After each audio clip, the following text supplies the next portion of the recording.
you. Developing for Windows Phone 8 and Windows 8, and that's what we have on our agenda today.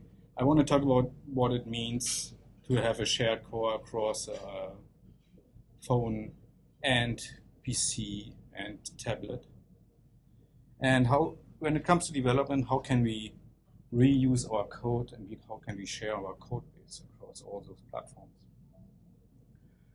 I will now also talk about how we should architecture our applications to optimize the code sharing, to have as much code shared across all platforms as possible. And I also will talk briefly about some other cross-platform techniques. The shared core. So we moved with Windows Phone 7. Microsoft introduced a new UI paradigm, but in reality, underneath, it was still running on the old Windows CE kernel, and which is was a pretty good system, but it inherited all the also from Windows from Windows Mobile and Windows CE development, and there were limitations. And with a new movement to Windows 8, also Windows Phone 8 moved to a shared core.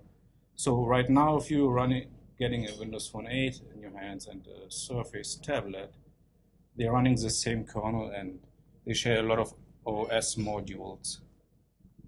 So, but what does it mean? I mean, we have a shared core, and what it actually means is that we get all the goodies that Windows 8 had for years, like multi-core support, all the multimedia stuff, networking, graphics support.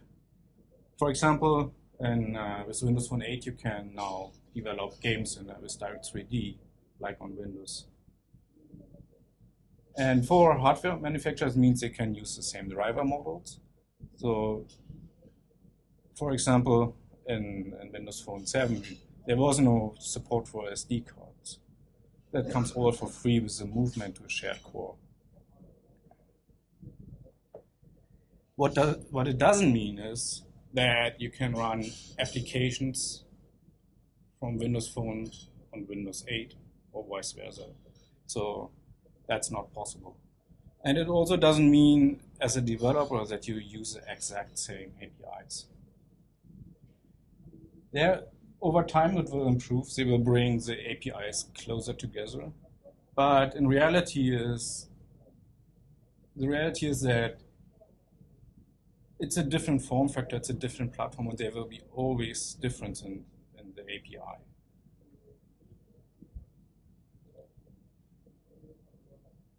So what are the key differences? The obvious thing is, of course, it's a form factor. If you look at the phone, we have right now with Windows Phone, we have 3 different resolutions. We have portrait landscape, but then on Windows, we have everything starting from 1024 by 768 up to large, big screens, whatever it is. And on top to the landscape and portrait orientation, we also have something called the snap view, where in the tablet mode, basically you can run 2 apps side by side.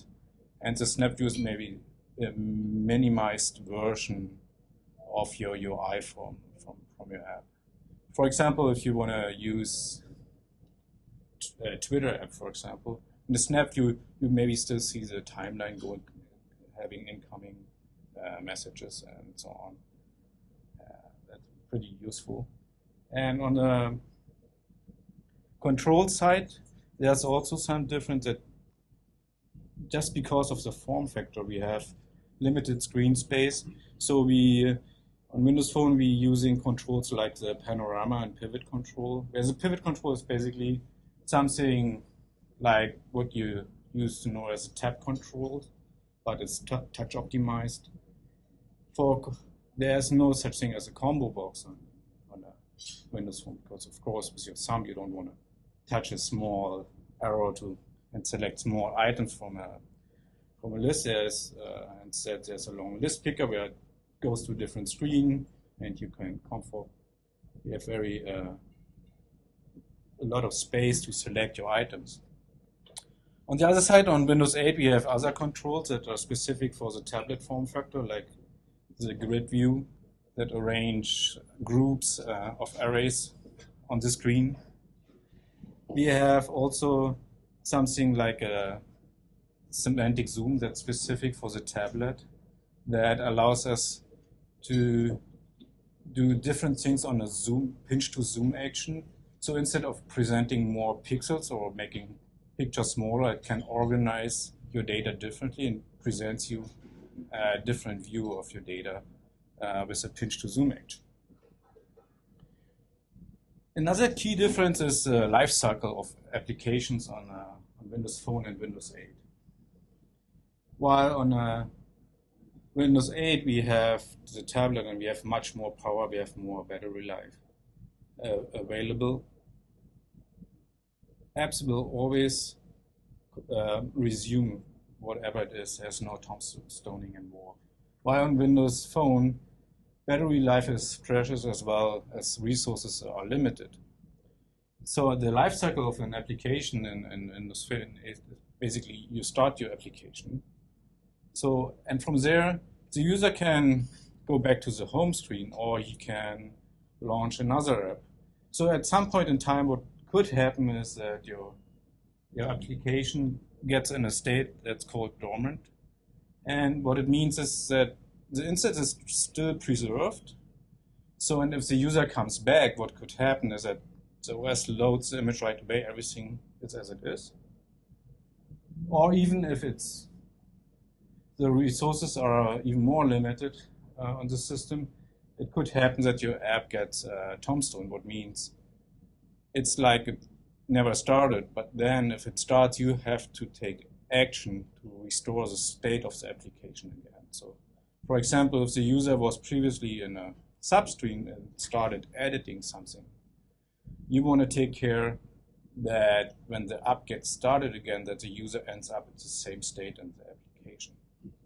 There are events you can listen to when your app started, and you can implement the logic for that, and it's pretty straightforward. But that's another difference between Windows and Windows Phone.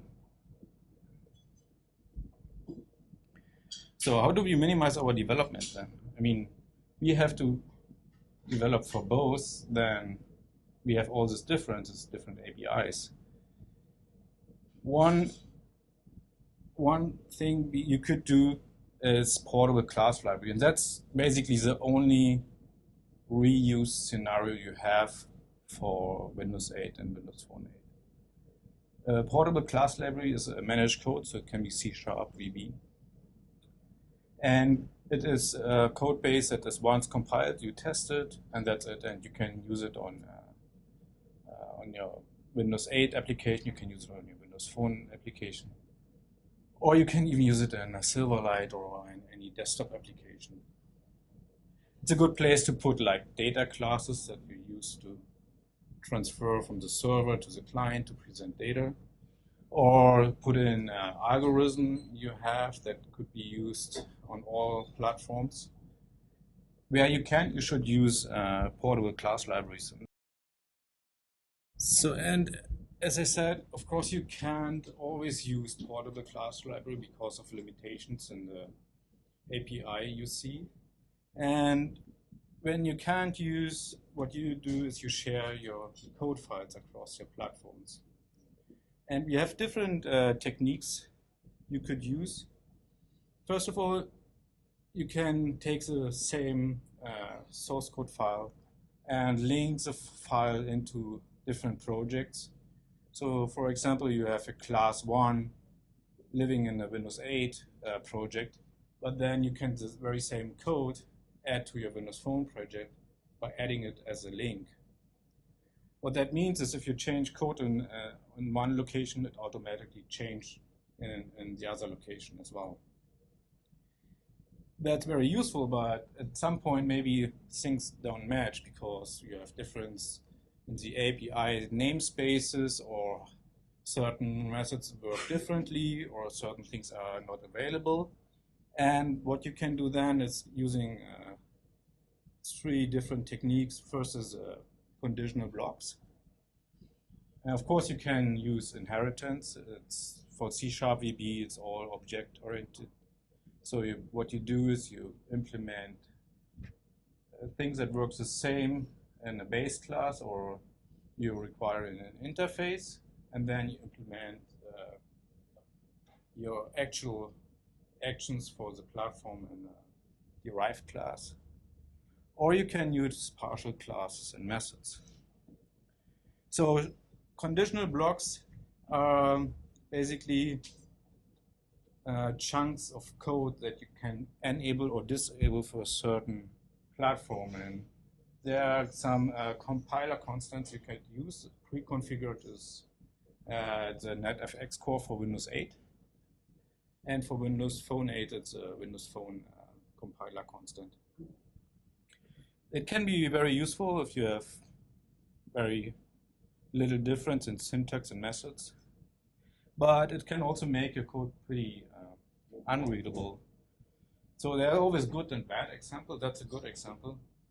As you can see, we compiling against the Windows Phone here. So the code for Windows 8 is disabled, and Visual Studio's syntax highlighter will indicate which code will be executed. That one is a pretty bad example because it basically makes a method signature almost unreadable. You have to look what is going on, but what it actually is doing is here it takes 2 different types of parameter for the culture, or basically language info, and you have to address it for Windows 8 and Windows Phone 8 because there is a difference in the method signature.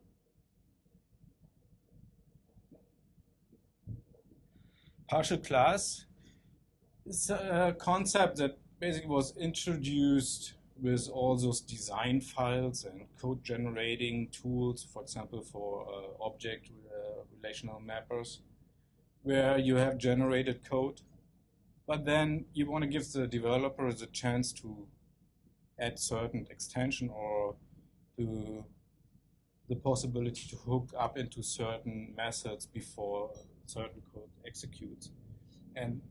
But then you can't use the generated code because it gets generated all the time. You change something in your design file and the generated code gets changed, your own code gets overwritten.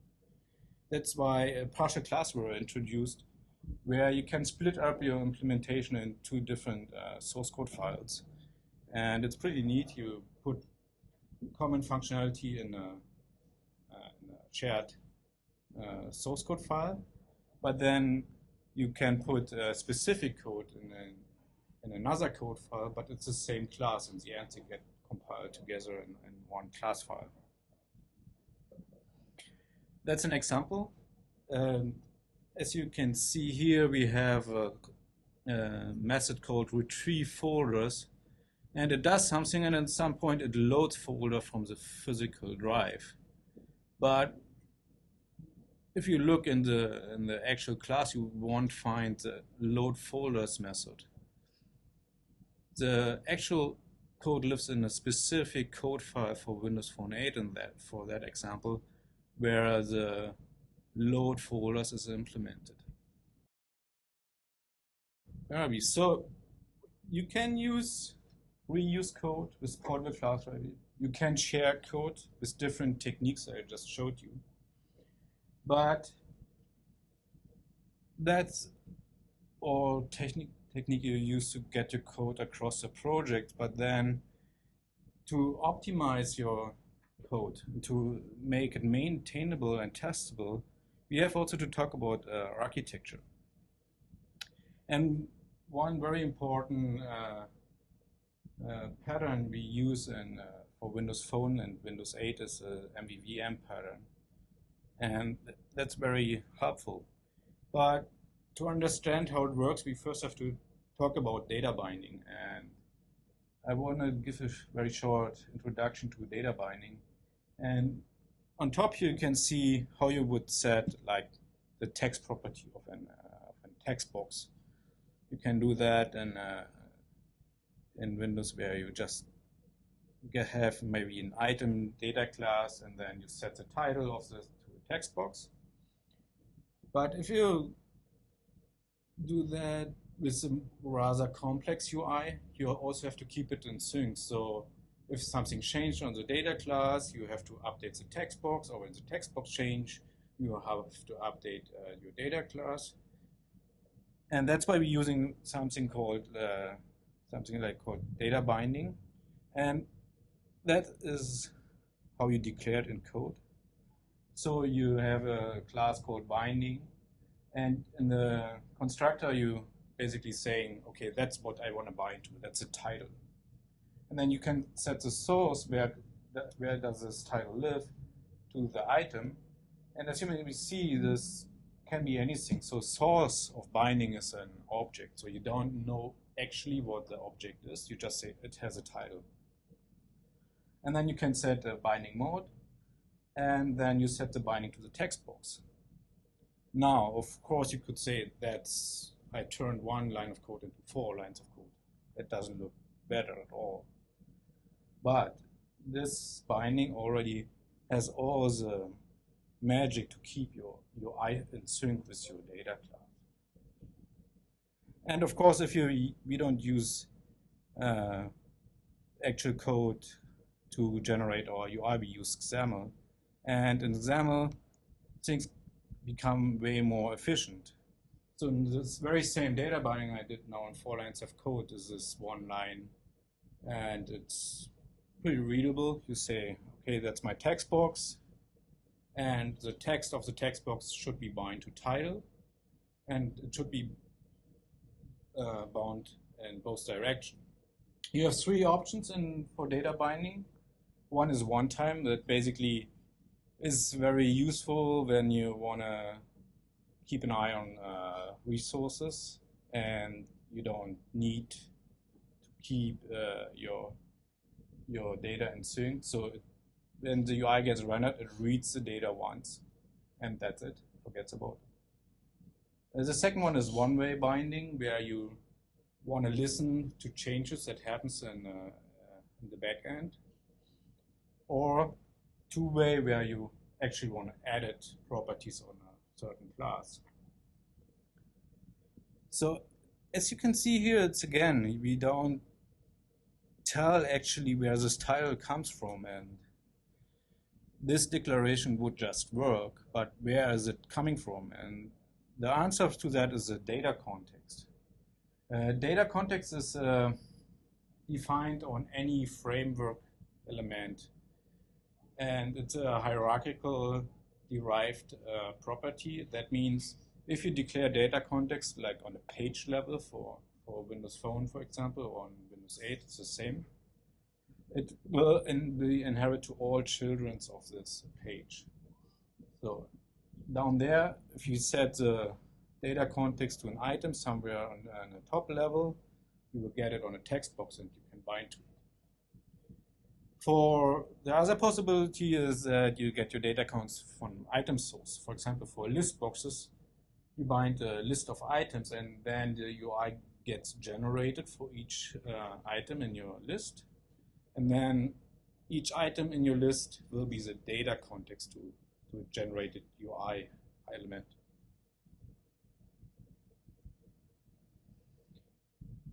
So while we said, of course, in the binding we want to be informed and we want to be in sync with our data class, we don't know actually it happens. And what we need to guarantee that the UI knows about changes is an interface called iNotifyPropertyChanged, and that's what you have to implement on your data class.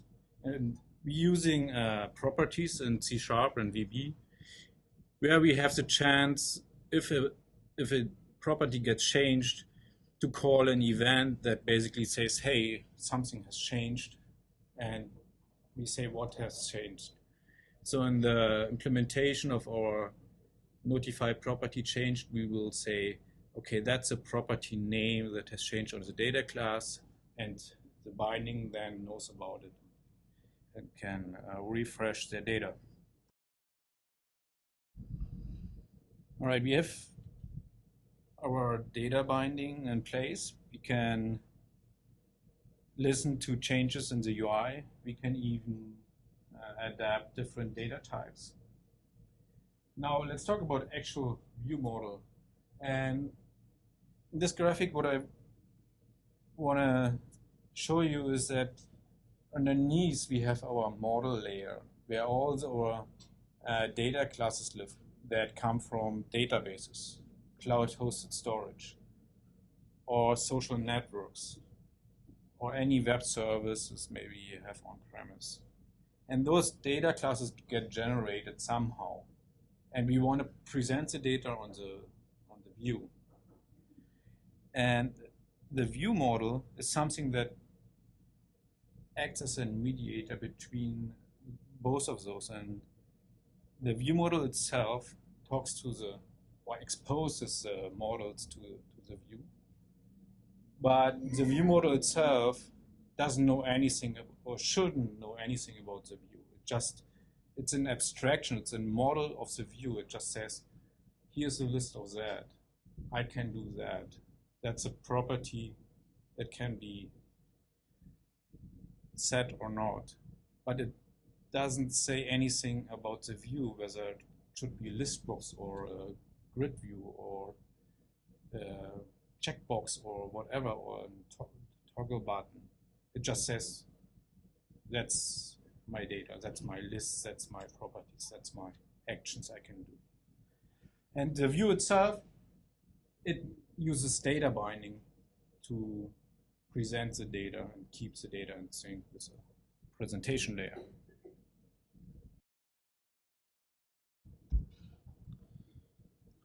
Right now we just have talked about how we present the data and how we bind to the data. But then at the same time, we still have code that, for example, reacts to a click on a button that lives in the code behind. But in the reality, we will have to, or we want to trigger actions that live in the view model, because the code to add a new item or to load something from the backend has to be in the view model. Everything what lives in a code behind of XAML file is code you can't share. You have to re-implement. So if you have tons of logic that lives in the code behind, then you have to re-implement it for different platforms. While if you reuse your view model, then you just use data binding and you get all the logic back, and you don't have the same implementation 2 times. And what we're using is something called commanding, and that allows us directly from the XAML code trigger events within the view model. So what we need is something that implements iCommand. It's an interface. The interface basically takes 2 things. It takes an execute, so you give it something it should execute. And it has a method that called canExecute that runs some logic to determine whether we can right now execute the action or not. And in order to not implement that same stuff again and again for each command, we're using something called like a relay command, where we just giving it delegates for both actions, and we can easily reuse the command implementation. However, the relay command doesn't come with the SDK, so either you have to implement it your own, or you can use one of the many toolkits for MVVM out there.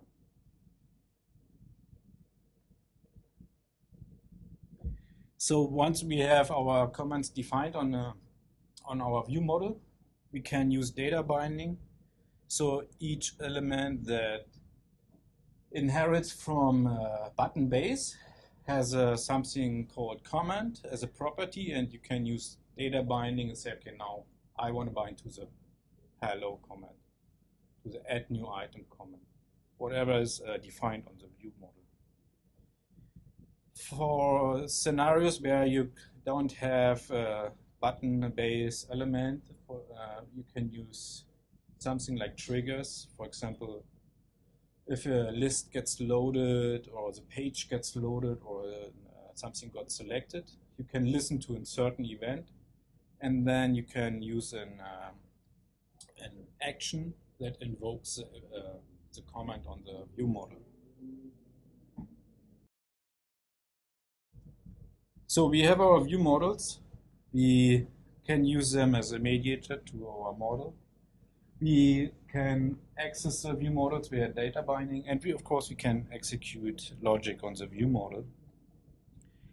But we are not there yet. So what happens if we have certain logic that crosses the layer? There, for example, navigation happens in the view, but it also should happen depending on actions in the view model. Or the view model needs to load data from the backend, but why should the view model know how to load the data? There's no point, because the models could come from our database, but maybe we're moving on and we're using cloud service in the next version. You would have to re-implement your view models, but actually they just need to know, okay, give me the data classes. That's what I want to present to the UI layer. And for example, the navigation, as you can see here, we have our navigation logic lives actually in the main frame of where all the pages are hosted. It's the same for Windows 8 and Windows Phone 8, where it's a basically invisible frame, and then we have pages similar to web pages. And all the actions that like navigate and go back, they live within the UI. But if we, for example, in our to-do example, we want to add a new item, then we call a command on our view model, and then but we want to navigate to the add new item page. So the view model needs to do the navigation, but it shouldn't. So what we do is, instead of calling the UI layer, we're introducing a navigation service, which basically is just an interface that gives us two possibilities, to navigate or to go back, and it does the actual implementation. And that's how it works. Basically, we say, okay, we are a navigation service, and we have implementing our Windows Phone navigation service here. And we can do our navigation by calling the frame, the navigation on the frame element, or the go back action on the root frame as well.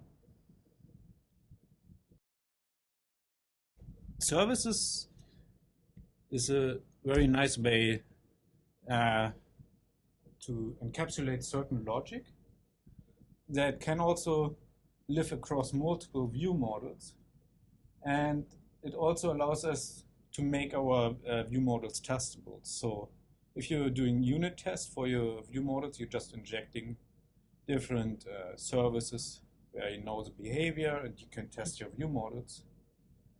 And it also allows us to give us an abstraction of differences in certain architectures on each platform, like the navigation, for example. All right, that's all we can use to develop for Windows Phone, for Windows 8. We use our portable class libraries. Where it's not possible, we use shared code and providing specific implementations for both platforms. And the very same is also true if you do like classical desktop development for WPF. Maybe you have line of business applications. It's a summer stack. You can use data binding, you can use view models, and so we're good to go on the Windows side with this technique. But there Also other platforms, and we have Android with tablets and phones. We have iOS with tablets and phones.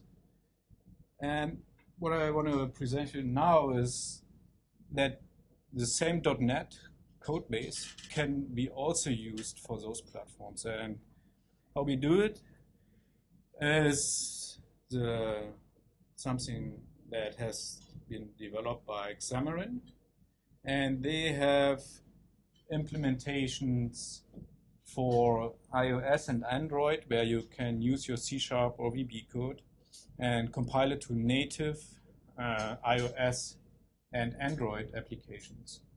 And with the recently released version 2, you can develop within Visual Studio for iOS, for example, and for Android. And that gives us a whole new possibilities of code sharing across all platforms.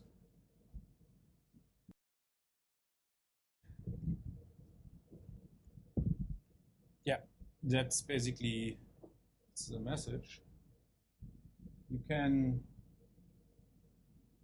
use Windows 8, Windows Phone 8. You have a lot of things in common, but you have differences as well in how the platform works, but also in how APIs are structured. You can share and reuse your code, but also keep in mind you should apply a certain architecture to optimize your code sharing and your testability and maintainability. And in the end, you can use your .NET code base and also use it on iOS and Android.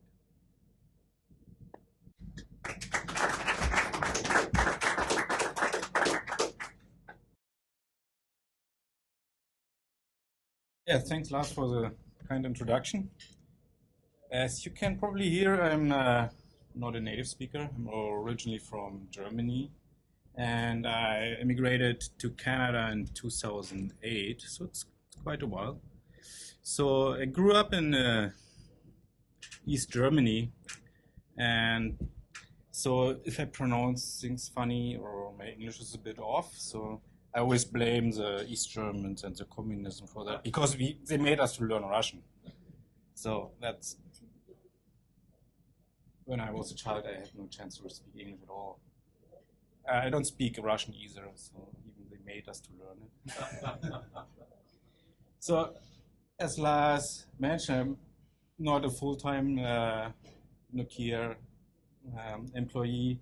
So during the day, I'm working in research for the University of Victoria. But my great passion was always .NET and Microsoft platform in general. I love the technology. I spent a lot of time in the last couple of years in, working with database design, as well as on the UI side. I did a lot of Silverlight development. And for me, it was a natural fit to go into Windows Phone development and now also in Windows 8 development. So you can find me on Twitter. That's BitDisasters, my Twitter handle. So, and I also have my own blog where I'm posting on a regular basis about mobile technologies or .NET development in general. And this whole Nokia Developer Ambassador program is pretty new. It's just 6 months. And we are basically 10 ambassadors in North America, 8 of them in US, and there's another ambassador for the Eastern Canada in Toronto. And we do a lot of work. We go getting around to different events, talking to developers. And our ultimate goal is to strengthen the Windows Phone ecosystem and make it for you as a developer or as a software shop as easy as possible to get on board with Windows Phone development.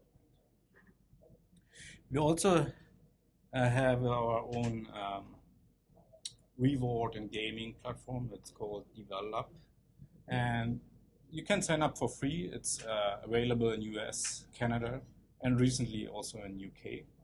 And it gives you some nice rewards for your first app development, and you earn points, and you can spend your points on nice gadgets from Nokia. Also some other nice technology from Microsoft, like the Surface Pro, if if you're good enough and make enough points. You have different challenges, and even as a partner, if you have your own cloud-hosted services or SDKs, you can contact us and we can run programming challenges for you on that platform. So you get mobile developer using your service or your SDK or whatever you're selling or providing.